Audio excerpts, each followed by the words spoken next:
পরিবেশ রক্ষা ও সবুজ পৃথিবী গড়ার অঙ্গীকারে ২৫ মে রবিবার বিকেল ৩ ঘটিকায় বে টার্মিনাল সংলগ্ন ডায়মন্টাস কমিউনিটি সেন্টার এলাকায় অসহায় নারী, পুরুষ ও শিশু কল্যাণ ফাউন্ডেশনের উদ্যোগে বৃক্ষরোপণ কর্মসূচির আয়োজন করা হয়।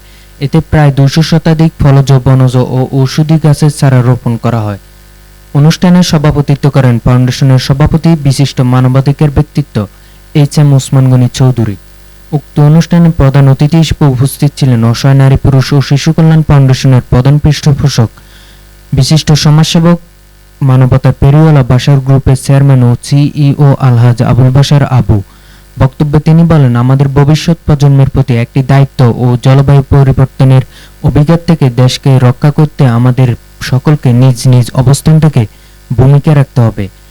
আমি ফাউন্ডেশনের দিনাজপুর, পঞ্চগড়, ভোলা, গাইবান্ধা, নোয়াখালী, কক্সবাজার, চাঁদপুর, জামালপুর, সিলেট, খুলনা, রাজশাহী, ময়মনসিংহ, চুয়াডাঙ্গা, ঠাকুরগাঁও, রংপুর, নেত্রকোনা ও লালমনিরহাট জেলা কমিটিগুলোকে অনুরোধ করব, আপনারা নিজ নিজ এলাকায় এই ধরনের বৃক্ষরোপণ কর্মসূচি বাস্তবায়ন করুন।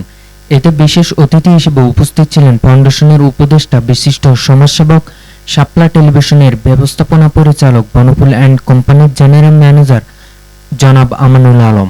অন্যান্যদের মধ্যে বক্তব্য রাখেন হালিশহর থানা কমিটির সভাপতি মোসাম্মদ শাহিন আক্তার, বন্দর থানা কমিটির সভাপতি আজমিরা বেগম, সীতাকুণ্ড থানা কমিটির সভাপতি নূর হোসেন সেলিম, দৈনিক বাংলাদেশ সমাচার পত্রিকার রিপোর্টার এস.এম. মাইনুদ্দিন, বিশিষ্ট সমাজসেবক আলহাজ মাইনুদ্দিন, মোহাম্মদ সরোয়ার, আফতাব আলম, নূর, নার বেগম, নিতু প্রমুখ।